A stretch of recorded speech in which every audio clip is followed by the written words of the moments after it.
Welcome to GAEL Unscripted, where leadership meets learning and real conversations drive real impact. I'm Ben Wiggins, Executive Director of GAEL.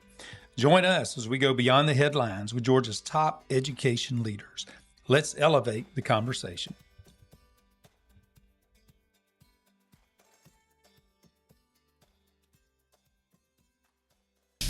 Welcome back, GAEL family, to another exciting episode of GAEL Unscripted. You're in for quite a treat today. We've got Kelly Martinez and Brent Coleman here from Kloud-12, and they're going to talk to us about the great product that they have and what's available to you at both the school and the district level. We're going to start over here with Brent. Brent, what led you to your partnership with Kloud-12? Well, first and foremost, it's great to be here, to be a part of GAEL Unscripted, and appreciate what GAEL does for all business partners. But great question. I'd been in education for 10 years. Previous to that, I'd been in the sports world for 10 years. So it's 2015, ironically 10 years ago, and schools were starting to put cameras in classrooms. And for me, it was the connecting of all this time in sports and all this time in education. Because if you're coaching and playing in sports, how do you get better? That's right. You watch the video. And so we started a partnership early in 2016, Dooley Education at the time. And the quick feedback was, we love the idea, it's the future, but it's not easy for teachers to access their camera, change their camera view, schedule, determine who they're sharing their camera with.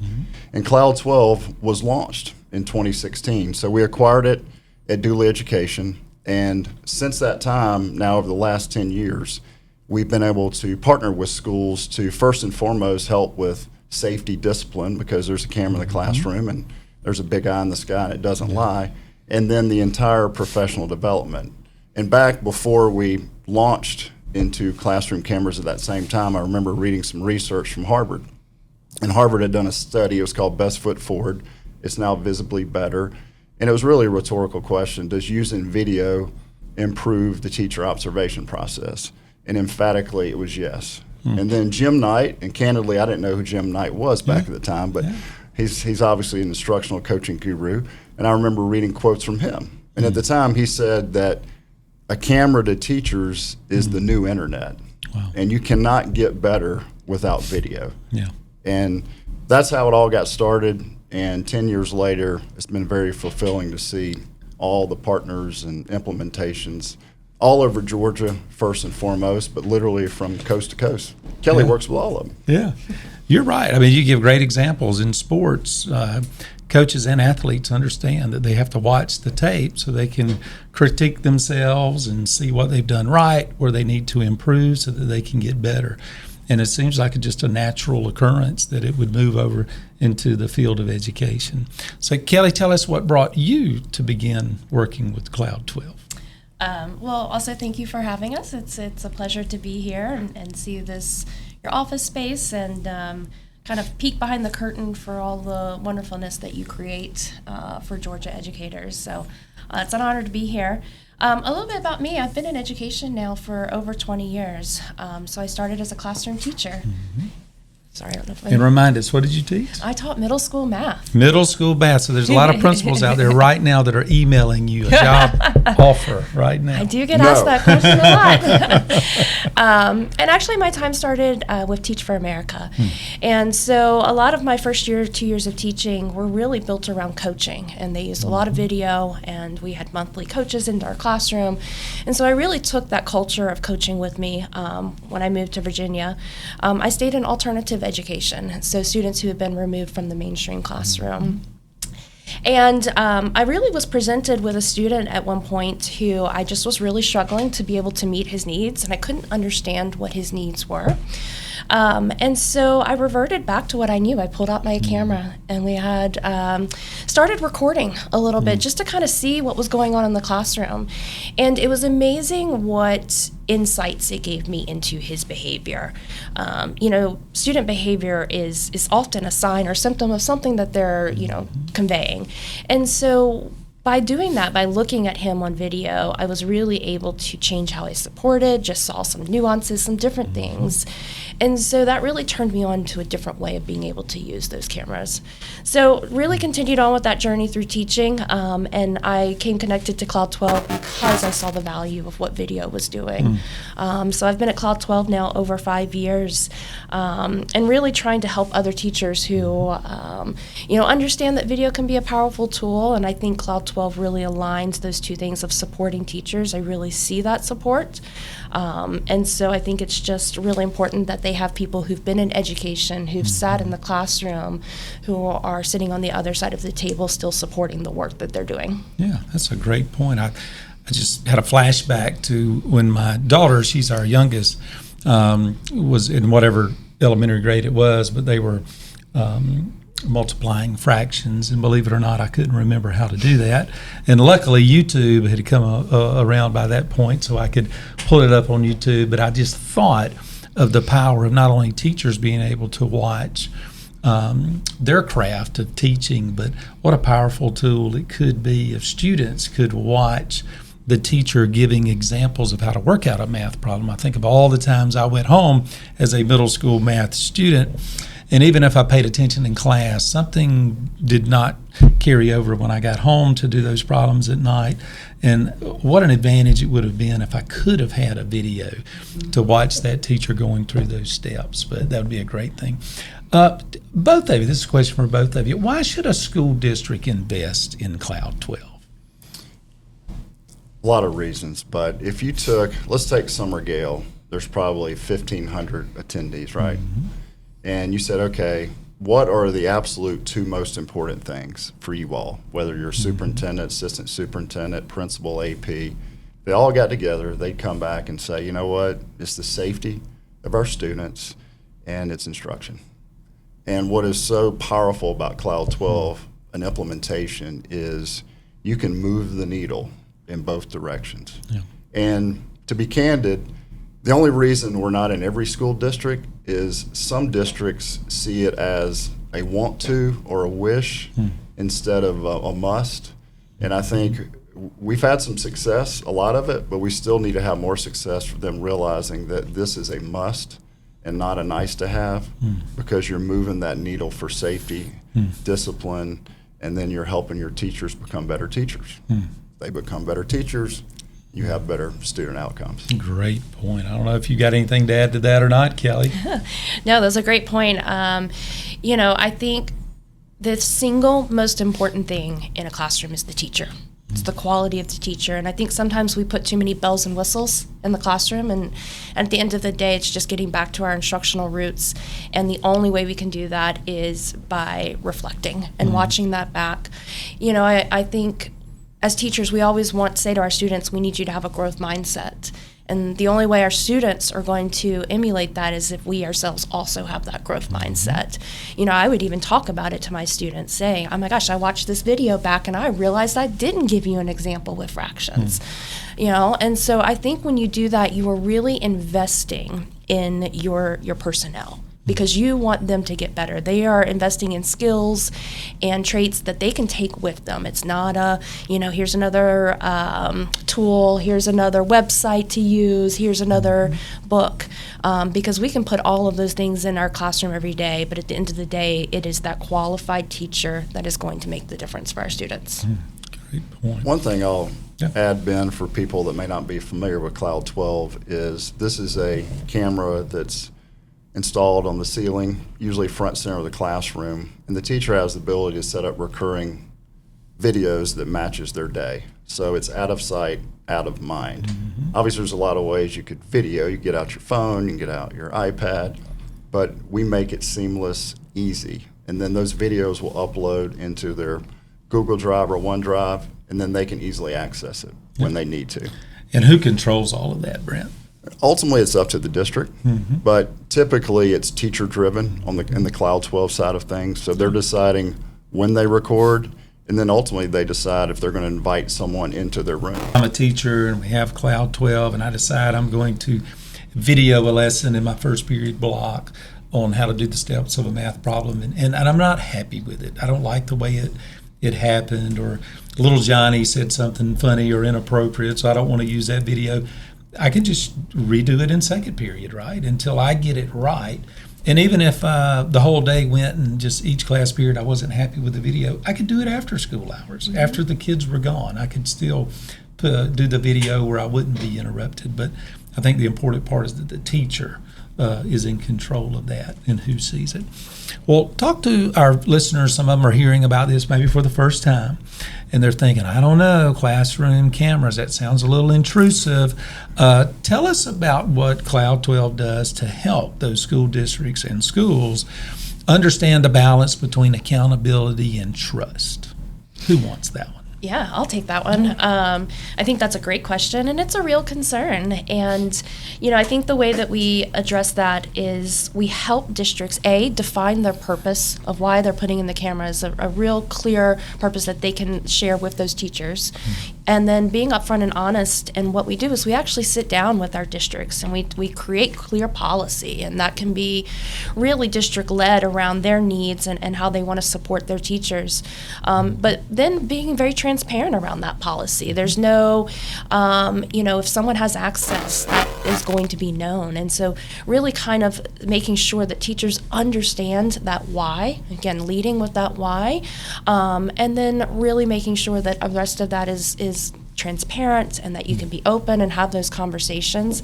And I think very quickly people are able to really utilize it for themselves and quickly say, oh, wait, you mean no one actually is watching my camera? No one actually does have access unless you share it. And it's just so funny to me because sometimes I'll sit with our administrators. We really sit and have a conversation. What we talk about the culture in the building and what they're trying to achieve and what policy aligns best with that. And every principal I sit and talk with says, I don't have time to ever even watch cameras. And so I think there's a misalignment between what teachers sometimes think people are sitting there doing and the reality of what their role actually involves. Yeah, that's great. I know a lot of school districts and schools that have cameras. They go through the painstakingly piece with their teachers to make sure they understand that they are not going to watch these cameras without their teachers knowing it, and they're never going to use those videos for evaluative purposes. And I think that goes to the trust part, don't you? Absolutely. Yeah. So if you were advising educational leaders listening to this podcast today, maybe they're on the fence, maybe I want to get the cameras, maybe I don't, what would you tell them to focus on when evaluating this classroom camera system? I would have them focus on a few main things.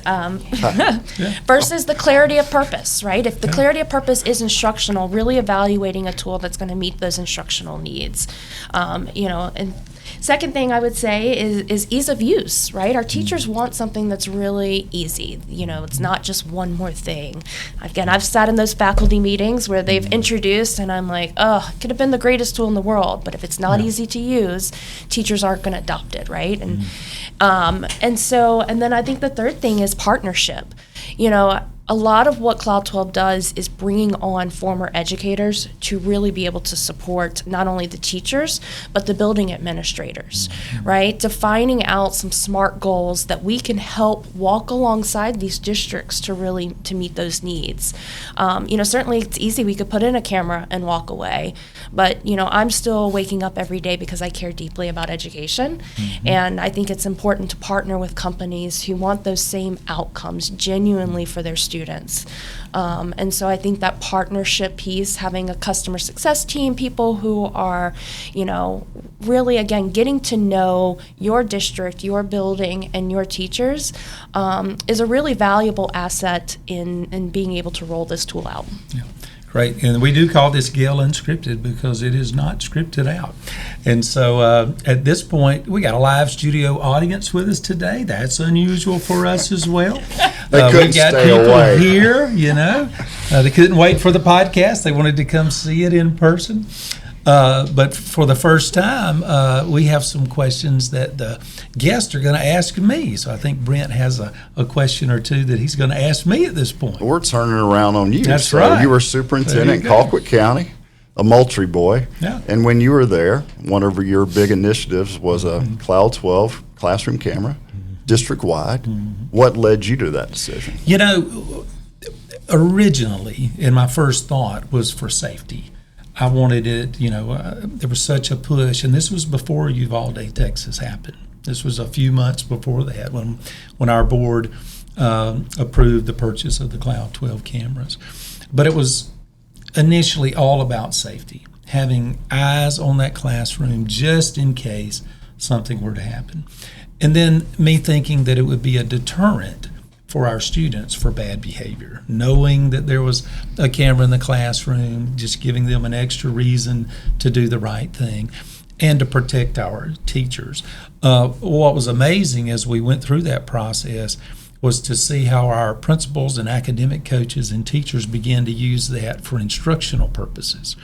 And that was what was really fascinating to see, is how different schools and those academic coaches were truly using it as a coaching piece. They would sit down with teachers and they'd talk about the particular units or lessons that they were going to work on, and they would let the teachers decide when they wanted to record those lessons and be happy with the recording before they would sit down with the academic coach to get what you referred to earlier, some true coaching to help hone their craft to become better teachers.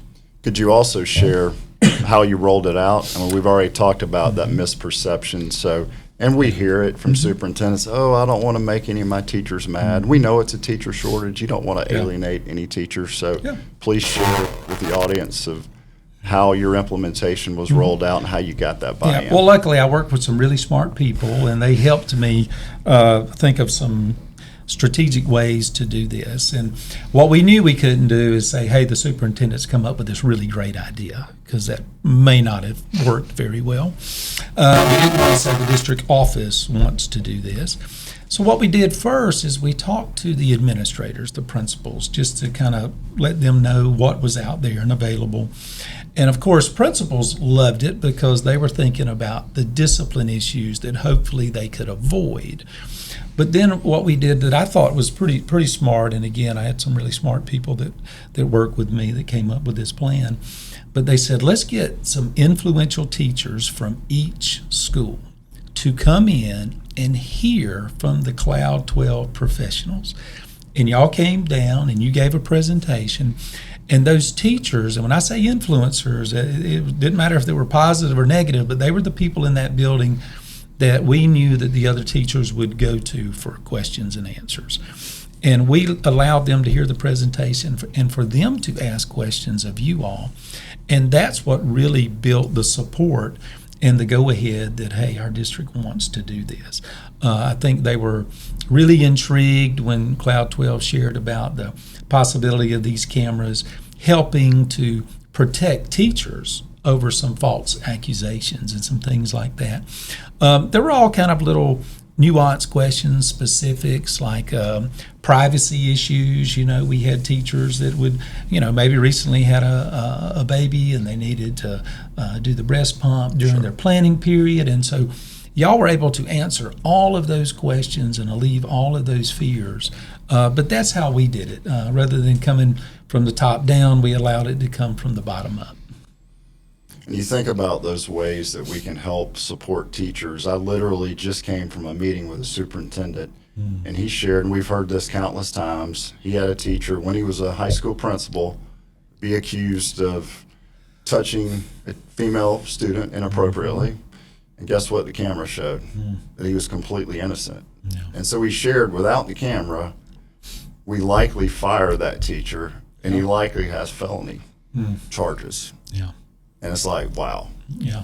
And that's been something that's happened far too many times. Yeah, it is a great protection for teachers as far as a profession, in my opinion, and for what we saw in that school district working with our teachers. We did have some accusations, thankfully nothing to that level, but things that were proven untrue.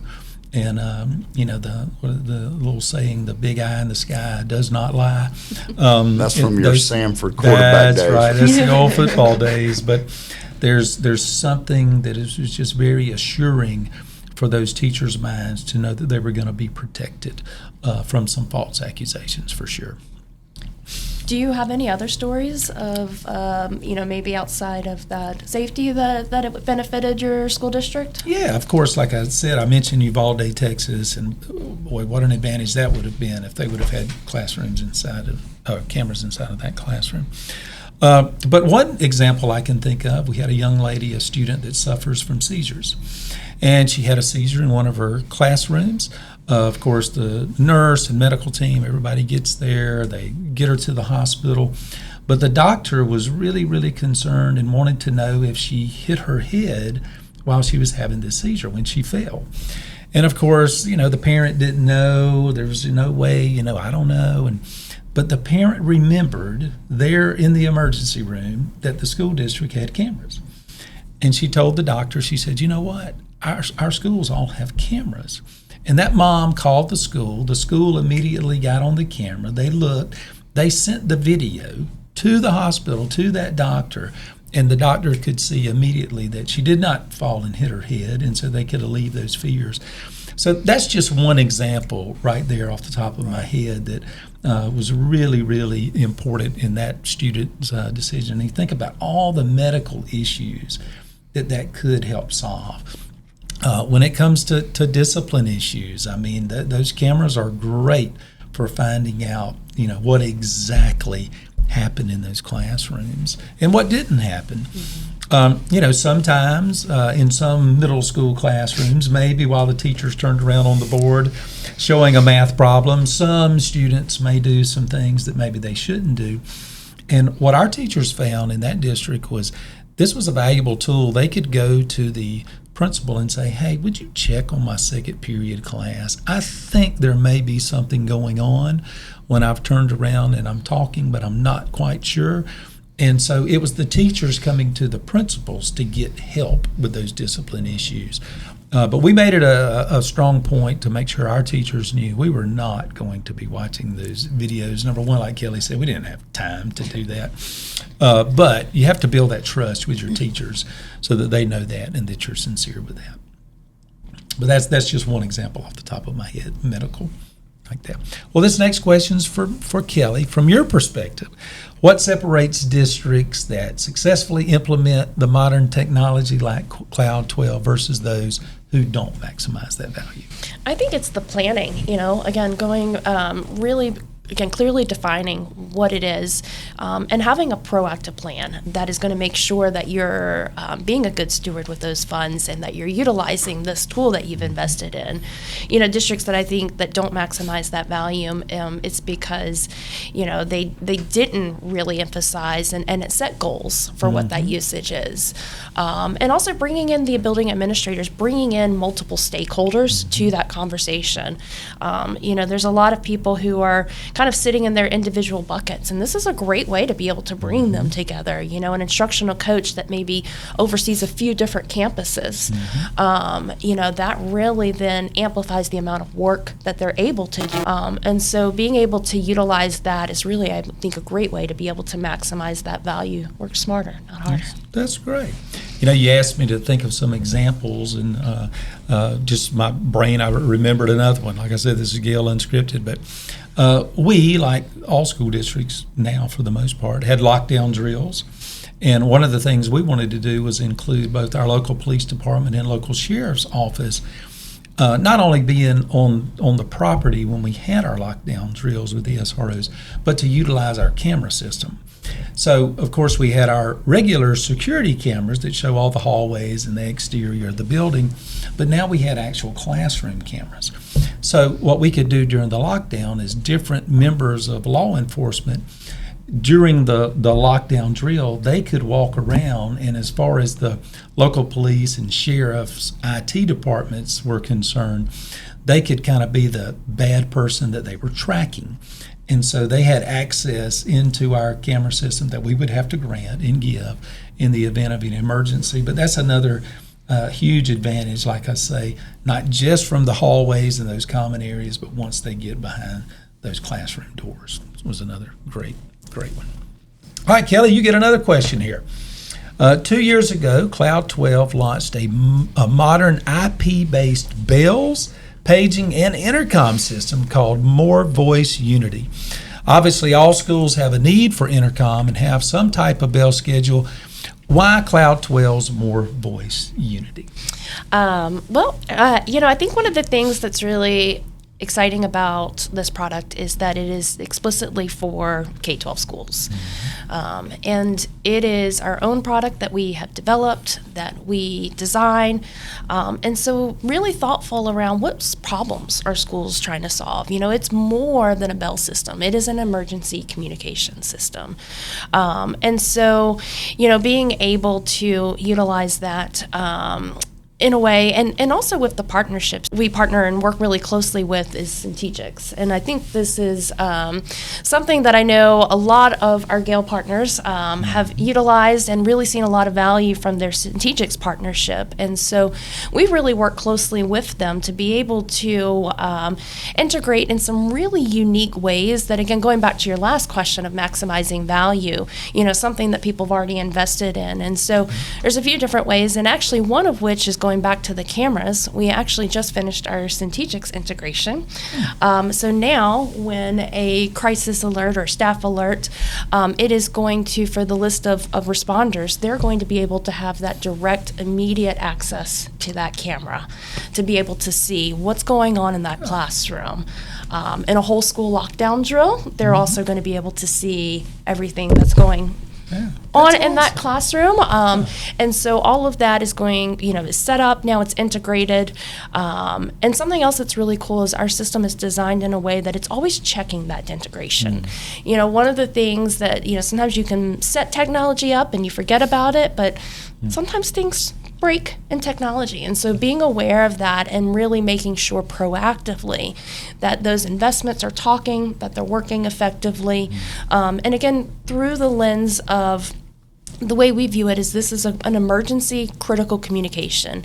And so we're thinking about those students when it is a lockdown. That's when we view that system, when the power's out, when there's a thunderstorm coming through, and we've got to hold dismissal, or we've got to put our students in a lockdown drill.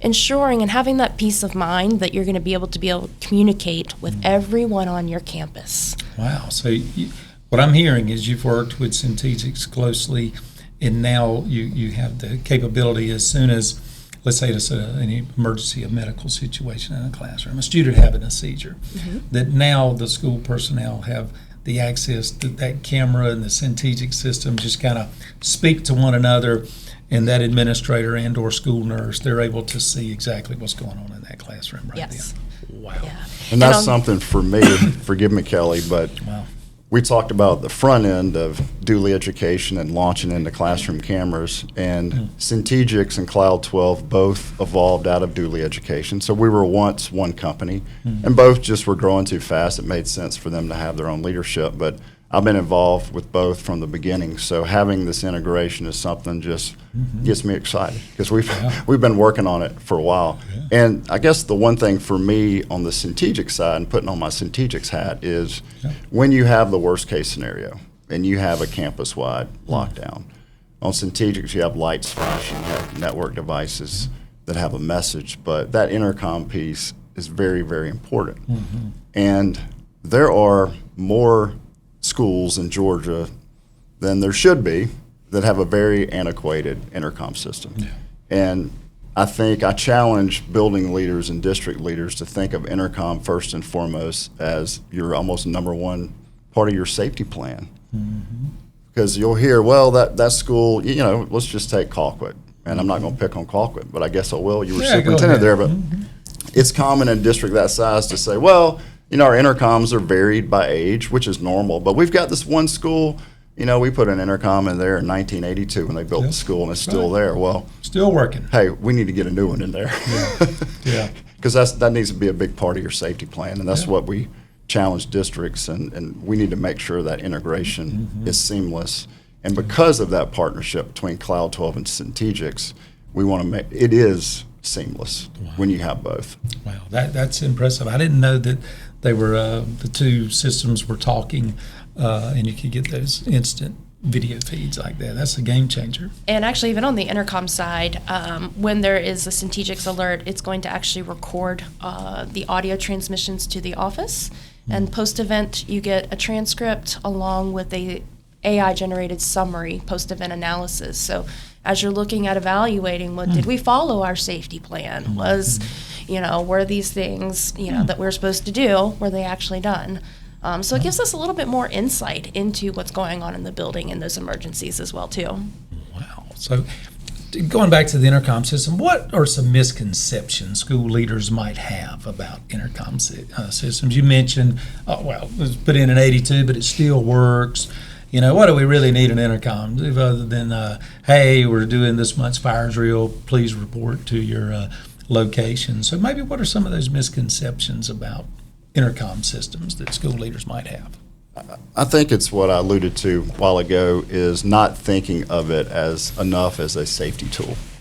More of it's a bell schedule. And we're going to announce just some somewhat important morning messages. Yeah. This is critical in an emergency, and we need to be able to communicate. Yeah, communication's key in the event of the unthinkable, of course. What are the biggest safety and communication gaps that you all still see in schools? I would think it's not knowing actually what parts of your building aren't covered, right? It's making that assumption that the intercom system is working in every single space. Unless you've walked to every single classroom and listened to that announcement, I'd be hard-pressed to believe that a system in the 1980s has 100%. And to me, when you even have one classroom that can't reach, that's when the real danger. It's the assumption that it's working most of the way. It's that's where you're really gonna, that's where the liability, you open yourself up to that. Yeah. One thing we didn't talk about that I've always thought has a great possibility, like with Kloud-12 with the camera system, is let's say I'm in a small rural school that we can't offer particular AP courses, and I know the state of Georgia's got online Georgia Virtual School, I know, but some students just need a live teacher looking at them in the face. I've always thought there's just a great opportunity out there for some other schools that are bigger that have those AP courses. If there could be some sort of partnership where that rural school is able to pick up, that student sit in virtually on that AP course. Do y'all know, is there any schools out there doing some of that, or whether it's across the country or anything? Have you heard any mention of that? Well, you and I talked about that Yeah, back when I you know were we superintendent. I think that's where we want to get to. But it is common within districts to build a video library of best practices. We've got some districts that have given gift certificates, bonuses to teachers if one of their videos is selected. And for the teachers coming in that are new or 1 year, if they could go see Mrs. Coleman's unbelievable lesson from that veteran teacher, the value in that, right? Yeah. And so that's common. I hope to get to a place where my vision is at each RESA, they've got our lessons and they're all sharing. I think we'll get there one day. Yeah, I just remembered, we've got down there they have a huge ESOL population. And one of the things we talked about, they have so many different elementary schools. If Kelly's the ESOL teacher and she can't be at work today, that's just not a job that any sub can do. Right. And the Kloud-12 system would enable, if Brent is an ESOL teacher at another school, these two students that are going to miss out on Kelly today or just sit with a substitute that can't help them, now with Kloud-12, they could get real live firsthand instruction. I just thought of that, another great example. Brent, I know you've also been a partner of Centegix from way back, like you mentioned from the beginning. Tell us about that partnership with Kloud-12 and how Georgia districts can benefit from that if they haven't already. Maybe they're out there and they're looking and they're searching and they're thinking about something like Centegix or the camera system. Yeah, and I think we may have answered that already. I mean, on the classroom camera side, if you have both the ability as a responder to see exactly what the emergency is in that classroom. Because back when we launched Centegix, that's the first question. Well, you should have a different button for every alert type. Well, people mess it up when they're in an emergency. So that's critically important. So that's number one. And then number two, as we mentioned, on the intercom side, the ability to know that when you have that campus-wide alert with Centegix, that intercom message is going to work, it's going to be online. And then Kelly alluded to the fact that Kloud-12 will record all audio communication that happens during an alert. So in a debrief, you can review that, and it's great information for preparing for the next emergency. Yeah, awesome. All right, Kelly, this is for you. Kloud-12 develops and builds everything in-house and only works with K-12 schools, correct? Yes. All right. So why is it important for you or to you to be a part of a company that designs and owns its own hardware and software? What are the advantages of that? Well, and there's so many advantages, and it's really cool to be part of, to see how much work and effort go into, again, figuring out what problem are we trying to solve, and that gives us the ability to really address it in a way that other people aren't. And it gives us also the ability to be very nimble. We can make changes. We can, we listen to our customers. Again, because we are trying to reach certain outcomes by listening and being able to design, make those changes. And I think that also just gives us really strong support. We really support our customers. Fast response time, and really understand our product because it is ours. And so I just think that it is really cool that we have really poured and invested in creating what we think is the best product that can fit the needs of our students, our schools, our principals, and ultimately our students. Great. I think the whole thing just goes right back to one of Brent's opening comments. I'm thinking of our GAEL members out there that are listening or watching this podcast, and you're thinking about, I might be interested in that, But Brent said it's the two things that are on the forefront of every educational leader's mind: school safety and academic achievement. But talk to our members a little bit about who should they contact, who do they call, who do they email, how does the process go?